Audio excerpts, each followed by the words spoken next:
Сәлем саған, осы біздің ғалам. Сені атанаң шексіз армандаған. Қош келдің өмірге, кішкентай адам. Сәлем, менің сүйікті әкешім мен анашым. Мен сіздердің махаббаттарыңыздан жаралған кішкентай бақытпын. Кішкентай болсам да, үлкен қуаныш сыйлайтыныма сенімдімін. Анашым, сіз әлемдегі ең сұлу асыл жансыз. Менің әкем мені қатты жақсы көреді. Күнде жұмыстан кейін келіп, анамның ішін ұстап, менімен қауышқан күнді қатты күтетін айтады. Менің әкем нағыз ер азамат.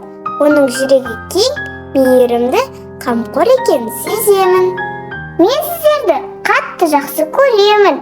Сіздермен әлі көріспесем де, ең бақытты сәби мен болатыныма сенімдімін. Сәлеммен, болашақ